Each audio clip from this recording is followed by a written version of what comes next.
เป็นปรากฏการณ์ใหม่ของวงการฮูปเงาลาวก้องก่อยฮูปเงาสยองขวัญที่ใส่ขึ้นสร้างถึง10กว่าตื้อกี่โดยใส่ผู้กำกับและทีมนักแสดงที่เป็นคนลาวพร้อมนี้ยังมีนักแสดงร่วมจากประเทศไทย1ท่าน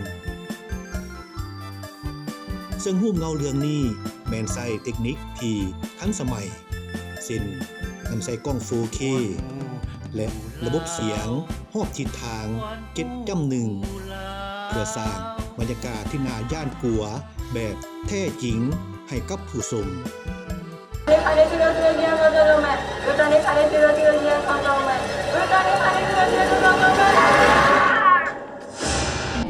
เขาก็รู้สึกตื่นเต้นแล้วก็ดีใจตอนแรกที่ว่ารู้สึกว่าได้รับบทเรื่องนี้แล้วก็ได้ลิ้นกับทุกคนในเรื่องนี้รู้สึกดีใจแฮงแล้วก็เกินคาดที่ว่าหลังจากหนังปล่อยแล้วก็มีคนมาซัพพอร์ตแล้วก็มีคนให้ความสนใจหลายโดยรู้สึกตื่นเต้นสิ่งที่เป็นตาย่านนะเขาคิดว่าแบบผีเป็นตาย่านมีรูปร่างหน้าตาที่ว่าเป็นแปลกประหลาดหรือว่าเป็นตาย่านแต่ว่ายังมีบางสิ่งบางอย่างที่ว่ามันเป็นตาย่านกว่าผีอีกอยากให้ทุกคนไปติดตามแล้วก็มีข้อคิดข้อคำสอนหรือว่าอีกอย่างหลายๆอย่างให้ในการใช้ชีวิตให้เราแบบไ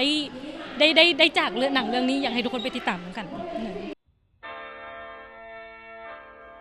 ภายหลังที่ได้มีการเปิดตัว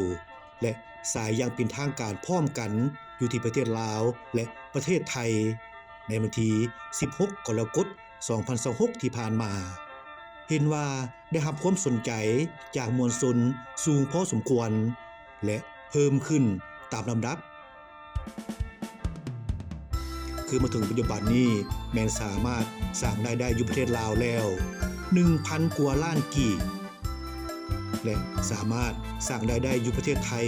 แมนทะลุ3 ล้านบาทและพร้อมเดียวกันนี้ฮูปเงากองก่อยยังมีแผนจะนำไปสายอยู่ที่ประเทศเมียนมาเวียดนามและออสเตรเลียในอนาคตอันใกล้นี้เพื่อเป็นการส่งเสริมเวทีการแสดงและพัฒนาวงการฮูปเงาลาวในระดับสากล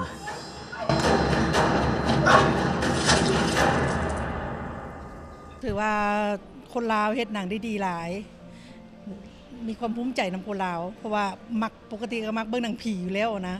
มันมีความเหมือนทันสมัยปุ่นน้ำกันกับความแค้นโอเคอยู่กับเบิ่งตอนที่ว่าผีเล่นเข้ามาบัดเดียวนะตอนนั้นมันตื่นเต้นแล้วก็เบิ่งแล้วยังบันได้พับตาแล้วผีมันมาแล้วนะตัวนี้นี่เป็นตะยานโคตรเป็นตะยานเลยเบิ่งแล้วเขาสั้นอยู่เขาบ่เคยเบิ่งเรื่องผีเบิ่งระยานแฟนส่วนเบิ่งที่แบบตอนผีนอนอยู่กลางทางแล้วสิแล่นมาสิรถนะตอนนั้นเขาหลอนห้องเขาตื่นอยากฝากให้คนลาวทุกคนเลยเด้อไผที่มักหนังผีหนังสยองขวัญอยากให้มาเบิ่งหนังเรื่องนี้มีทุกรสครบรสแบบโหดสะใจแน่นอนอยากให้ทุกคนมาซัพพอร์ตกันโดยนี่มันคือหนังผีแท้ๆของลาวเขาแท้ๆเลยนี่บ่แม่นผีขีดตัวบ่แม่นผีอย่างเลยนี่ผีที่เป็นตาย่านมันเป็นหนังผีที่เขาให้2 เทื่อนี่อยากบอกว่าให้ได้2 เทื่อแสดงได้ดีหลายนาตัวละครจิตกับแอนนาแล้วก็อีกหลายๆคนนั่นแหละหลังจากจบแล้วยังอินน้ำหนังอยู่นะว่ายังอินว่า